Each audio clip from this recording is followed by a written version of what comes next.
નમસ્કાર મિત્રો, મારું નામ પરેશ છે અને મારી ઉંમર 30 વર્ષની છે। હું શહેરમાં એક કંપનીમાં નોકરી કરું છું, પણ મારા માતા પિતા બીજા નાના શહેરમાં રહે છે અને ત્યાં અમારી એક નાની એવી કરિયાણાની દુકાન છે। મારી માં ઘર સંભાળે છે અને પિતાજી દુકાન ચલાવે છે। બધું બરાબર ચાલતું હતું, પણ એક દિવસ અચાનક એવી ઘટના બની ગઈ જેને કારણે મારી જિંદગીની દિશા જ બદલાઈ ગઈ। એક દિવસ હું ઓફિસમાં કામ કરતો હતો ત્યારે મને મારી મમ્મીનો ફોન આવ્યો।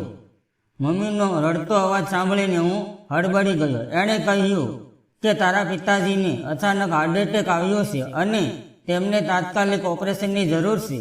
હું તરત જ કામ પરથી રજા લઈને 4 કલાકની સફર પછી ઘરે પહોંચી ગયો અને પછી ત્યાંથી હોસ્પિટલ ગયો ત્યારે ખબર પડી કે સમયસર ડૉક્ટરે ઓપરેશન કરી તેમને બચાવી લીધા છે। થોડા દિવસ પછી પિતાજીને હોસ્પિટલમાંથી રજા મળી ગઈ અને અમે ઘરે આવી ગયા। ત્યારે મેં મમ્મીને પૂછ્યું કે આ બધું કેવી રીતે થયું? ત્યારે મમ્મીએ કહ્યું કે છેલ્લા 6 મહિનાથી આપણી દુકાનમાં એક યુવતી કામ કરે છે, તેનું નામ મિત્તલ છે। તે દિવસે તારા પિતાજી દુકાનમાં પડી ગયા ત્યારે તેણે હિંમત બતાવી બૂમો કરીને લોકોને ભેગા કર્યા અને તારા પિતાજીને તરત જ હોસ્પિટલ પહોંચાડ્યા। ડૉક્ટરે કહ્યું કે જો એણે સમયસર મદદ ન કરી હોત તો તારા પિતાજીને બચવું મુશ્કેલી થઈ ગયું હોત। મમ્મીની વાતો સાંભળીને હું પણ મિત્તલને મળવા ઈચ્છતો હતો। પછી મમ્મીએ મને કહ્યું કે હવે તું પણ દુકાન પર થોડો સમય બેસજે જેથી તેને મદદ મળે।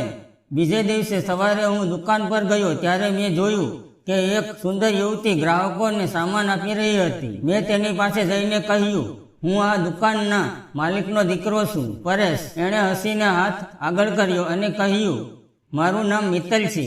મિત્રો, મિત્તલ માત્ર સુંદર જ નહોતી, એ દિલથી પણ ઘણી સારી હતી। એ દુકાન ખૂબ સારી રીતે સંભાળતી અને ગ્રાહકો સાથે મીઠું બોલતી। એની સરળતા અને મદદરૂપ સ્વભાવ, આ બધું જોઈને મારું દિલ ભરાઈ ગયું। ધીમે ધીમે હું પણ તેની સાથે દુકાનમાં બેસવા લાગ્યો। બપોરે અમે બંને પોતપોતાનું ટિફિન લાવતા અને સાથે બેસીને ખાતા। એક ક્ષણો ખૂબ જ મીઠી લાગતી। એક દિવસ વાત કરતી વખતે મેં એને પૂછ્યું કે તારા ઘરે કોણ કોણ છે? એ થોડી વાર ચૂપ રહી, પછી ધીમા અવાજમાં બોલી, હું એકલી જ છું અને હું વિધવા છું। મને વિશ્વાસ જ ન આવ્યો। એણે તેની આખી વાત મને કહી। 2 વર્ષ પહેલા એના લગ્ન ઉત્તમ નામના યુવક સાથે થયા હતા, પણ લગ્નને માત્ર 2 વર્ષ જ થયા હતા ત્યારે કાર અકસ્માતમાં તેના પતિનું અવસાન થઈ ગયું। ત્યાર પછી સાસરિયાવાળા એના પર શંકા કરવા લાગ્યા અને એને ઘરેથી કાઢી મૂકી। હવે નાનકડા ભાડાના રૂમમાં રહેતી હતી અને ગામડે જઈને પોતાના વૃદ્ધ માતા પિતાની સેવા કરતી। એની વાતો સાંભળીને મારું હૃદય ભોગવાઈ ગયું। મારા મનમાં એને પ્રત્યે સન્માન અને સ્નેહ વધી ગયો। હવે તો ધીમે ધીમે અમારી વચ્ચે મિત્રતા ગાઢ થવા લાગી। દુકાનના કામ દરમિયાન એ હંમેશા સ્મિત કરતી, નાના મોટા કામમાં મદદ કરતી। એને કારણે દુકાન પર વધુ ગ્રાહકો આવવા લાગ્યા। એક દિવસ દુકાન પર થોડું મોડું થઈ ગયું, ત્યારબાદ અમે સાથે ભોજન કરવા ગયા।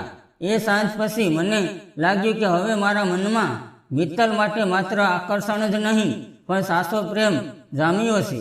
એણે પિતાજીને બચાવ્યા, દુકાનમાં સારું કામ કર્યું, બધાને સંભાળી લીધી। આ બધું જોઈને મેં એને કહ્યું, મિત્તલ, તું મારી જિંદગીમાં સૌથી ખાસ છે અને હું તને દિલથી પ્રેમ કરું છું।